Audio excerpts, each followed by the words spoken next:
साथ संगत जी प्यार से कहिए धन निरंकार जी। साथ संगत जी, मैं एक आशा करूंगा कि आपके जीवन में खुशियां रहे। और मैं एक सुंदर विचार कह रहा हूं। एक गांव में कौशल नाम का व्यक्ति था और कौशल उसकी बीवी मीना, दोनों बहुत खुशी से थे, लेकिन उनको कोई औलाद नहीं था। औलाद का बहुत दुख था। बहुत पूजा पाठ करते थे लेकिन उनको कोई औलाद नहीं था। औलाद के लिए बहुत दुख में रहते थे। उनको कुछ समझ में नहीं आता था मैं क्या करूं। मुझे कोई परमात्मा एक औलाद दे दे, एक औलाद दे दे मेरे को, बहुत औलाद की दुखी है। उसी गांव में एक सज्जन था। और सज्जन पूजा पाठ करता था। उसका कभी कभी परमात्मा से बातचीत होता था। परमात्मा से बातचीत करता था। उसको कोई बताया कि तुम चले जाओ उस सज्जन के पास, मीना तुम उसी सज्जन के पास चले जाओ, वो आपको बता देगा कि आपके नसीब में लड़का होने वाला है या नहीं। मीना पहुंची उस सज्जन के पास और बोली, मैं सुना हूँ आप परमात्मा से बात करते हो, आप परमात्मा से पूछ के बताओ कि मेरे नसीब में लड़का है कि नहीं, कम से कम मुझे भी संतुष्ट मिल जाए। सज्जन ने बोला ठीक है, मैं परमात्मा से बात करके बताता हूँ। सज्जन ने परमात्मा का ध्यान लगाया और परमात्मा से बात किया। परमात्मा से पूछा कि भाई मीना के नसीब में लड़का है कि नहीं है। परमात्मा ने बोला उसके नसीब में लड़का नहीं है। परमात्मा सज्जन ने बता दिया, परमात्मा ने बोला है आपके नसीब में बेटा नहीं है। आप पूजा पाठ करते लेकिन परमात्मा आपके बेटा नसीब में नहीं लिखा हुआ है। मीना को बहुत दुख हुआ, इतना दुख हुआ, रोने लगी, तड़पने लगी कि क्या रे किस्मत, क्या रे नसीब, क्या रे भाग्य, मेरे नसीब में एक बेटा भी नहीं है। परमात्मा खुद बोल दिया है तो अभी क्या करूं। वो घर छोड़ के निकल गई। घर छोड़ के निकल गई, जाने लगी। पहुंची जंगल में तो वहाँ देखा एक ऋषि मुनि का आश्रम है। आश्रम में ऋषि मुनि तप कर रहे हैं, तपस्वी ऋषि मुनि तप कर रहे हैं। और आश्रम इतना गंदा है, बगीचा में पानी बिना बगीचा सूख रहा है। वो मीना जाके लगी पूरा बगीचा को साफ करने, पूरा ऋषि मुनि का आश्रम साफ कर डाली। 2-3 दिन के बाद जब ऋषि मुनि का नींद खुला तो देख रहे हैं कि मेरे बगीचा को कौन साफ कर दिया है। इतना बगीचा सुंदर हो गया है, पूरा फूल हरिया रहा है, पूरा फूल फूला हुआ है। ऋषि मुनि बहुत खुश हुए। देख रहे हैं तो बाहर एक स्त्री खड़ी है। उसको अपने पास बुलाए, बोले बहन इसने एक काम आपने सब किया, ये मेरा कुटिया कौन साफ किया। बहन ने, मीना ने बोला, ऋषि मुनि मैंने देखा बहुत गंदगी थी, मैंने पूरा कुटिया को साफ कर डाला। ऋषि ने बहुत खुश हुआ। ऋषि मुनि इतना खुश हुए, बोले बोल बहन क्या चाहिए तेरे को। बोली गुरुजी मुझे एक औलाद की कमी है, एक औलाद हो जाए तो मेरा जीवन पार हो जाए। ऋषि मुनि बोले जा मैं तेरे को औलाद देता हूँ। जब घर पे मीना आई, मीना को 1 साल के बाद एक बेटा हुआ।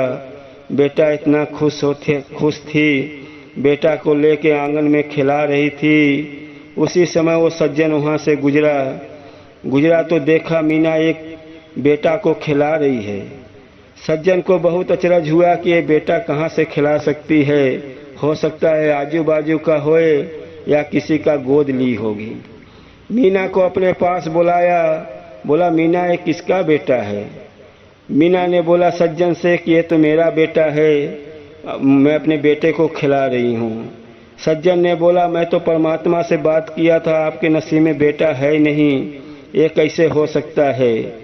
मीना ने बोला नहीं ये सही बात है, मेरा बेटा है, मैं अपना बेटा खिला रही हूँ। सज्जन ने को बहुत दुख हुआ कि परमात्मा मेरे से बोल के ये क्या किए। फिर वो घर पे आया, फिर परमात्मा का पूजा पाठ किया, परमात्मा से बात किया, परमात्मा को बुलाया। परमात्मा बोले क्या बात है सज्जन। बोला परमात्मा आपने बताया था कि मीना के नसीब में लड़का वही नसीब में है नहीं, फिर आपने लड़का कैसे दे दिया। मीना ने बोला इसका उत्तर तुझे खुद मिल जाएगा, कहने एक काम करेगा मेरा। सज्जन ने बोला बोलो परमात्मा क्या बात है? कहें मुझे 1 किलो इंसान का मांस चाहिए।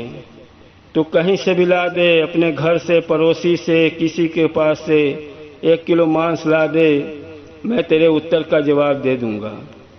सज्जन ने निकला, पहले सोचा कि मैं अपना 1 किलो मांस दे दूं, सोचा कि ये तो दर्द करेगा, मैं अपना कैसे दूंगा, मैं तो दे ही नहीं सकता हूँ। फिर अपने आया बीबी से बोला, बीबी ने बोला पागल हो गए हो, मैं अपना मांस काट के दूंगा। फिर अपने बेटे से बोला, बेटा भी ना बोल दिया, सबसे बोल के हार गया। तो जाके पड़ोसी लोग से बोला, पड़ोसी लोग भी बोले नहीं ऐसा थोड़ा होता है, मैं अपना मांस काट के दे दूंगा। परमात्मा मांस मांगा है, मेरा दर्द करेगा, जरा सा उंगली काटने पे दर्द करता है, मैं 1 किलो मांस दे दूंगा। अब वो बेचारा मांस के खोज में निकल गया जंगल में। जंगल में जाते जाते उसी ऋषि मुनि के आश्रम में पहुंचा जहाँ पे ऋषि मुनि ने मीना को बेटा दिया था। पहुंचा और ऋषि मुनि ने देखा उसको, सज्जन बहुत दुखी था। ऋषि मुनि ने सज्जन को बुलाया, बोला भाई इतना दुख क्यों है? कह मैं क्या करूं, मैं परमात्मा से बात करता हूं, परमात्मा ने मुझे ऐसा चीज़ मांग लिया है, मैं कहाँ से दूं? कह क्या बात है? कह परमात्मा ने मेरे से 1 किलो गोश्त मांगा है और मैं कहाँ से दूं? ऋषि मुनि के आंखों में आंसू आ गई कि परमात्मा ने 1 किलो मांस मांगा है। 1 किलो मांस? अरे मेरा परमात्मा 1 किलो मांस कहाँ का खाएगा? मैं कहाँ का मांस दूं? हाथ का दूं कि पाँव का दूं कि पेट का दूं कि सीना का दूं, कहाँ का दूं? ऋषि मुनि बहुत दुखी हो रहा है, उसको समझ में नहीं आ रहा है कि मैं मांस दूं तो कहाँ से दूं? परमात्मा मेरा कौन सा मांस मांगा है, कौन सा उसको मांस प्यारा है, अब मैं क्या करूं? उसको समझ में नहीं आ रहा है। उसने अपने पूरे शरीर का कहीं पाँव से, कहीं पेट से, कहीं छाती से, कहीं हाथ से, सब जगह से थोड़ा थोड़ा मांस निकाल के 1 किलो दिया और सज्जन से बोला परमात्मा से पूछना कि कौन सा मांस अच्छा है। छाती वाला अच्छा होगा तो वहाँ से 1 किलो दे दूंगा, पाँव वाला अच्छा होगा तो पाँव से दे दूंगा, कमर का अच्छा होगा तो कमर का दे दूंगा। सज्जन ने मांस लेके आया और परमात्मा को दिया। बोला परमात्मा जी लो 1 किलो मांस। लेकिन वो ऋषि मुनि ने बोला है कि कौन सा मांस गुरु को चाहिए वो नहीं समझ पा रहे हैं। परमात्मा को आंख में आंसू आ गए। बोले सज्जन से, बोले देख ये मेरा भक्त है, बोल उसके सामने नहीं झुकना तो पड़ेगा। वो पूछ रहा है कि मांस कौन सा आपको अच्छा है। अरे वो तो कहीं से भी 1 किलो मांस दे सकता था, लेकिन ये पूछ रहा है मैं मांस कहाँ से दूं, कहाँ से दूं? मेरा भक्त ये पूछ रहा है। और भक्त के सामने तो गुरु को झुकना ही परमात्मा को झुकना पड़ता है। अपने गुरु के सामने परमात्मा को झुकना पड़ता है। ऐसा भाव है मेरे भक्त का। पूछ रहा है कि मांस कहाँ का दूं? तुमने तो पूछा उसके नसीब में लड़का नहीं है, मैंने बता दिया उसके मीना के नसीब में बेटा नहीं है, लेकिन आगे का आपको नहीं बताया कि वो ऋषि मुनि के आश्रम पहुंचेगी और ऋषि मुनि उसको बेटा का आशीर्वाद दे देंगे। तो कहते हैं कि गुरु के सामने भक्त को, गुरु के सामने परमात्मा को झुकना पड़ता है। भक्त ऐसा रहता है जो सच्चा भक्त रहेगा, सच्चा गुरु का ब्रह्म ज्ञानी गुरु रहेगा, वो दिल से बोल देगा, लेकिन आपके सामने गुरु का नज़र पड़ना चाहिए। आप गुरु के सत्संग में जाते हो, गुरु का ध्यान जिस पे लग गया उसका नसीब बदल देते हैं। इसके लिए कहते हैं भाग्य से पहले कभी आपको नहीं मिलेगा। आप सत्संग कर रहे हो लेकिन अच्छा गुरु आपको मिल गया, आपका स्वभाव अच्छा होना चाहिए।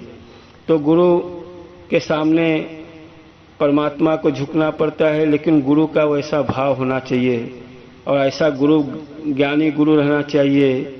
और साथ संगत जी अपने को भी वैसा स्वभाव होना चाहिए और भाग्य में रहेगा तो आपको मिल के ही रहेगा। और साथ संगत जी प्यार से कहिए धन निरंकार जी।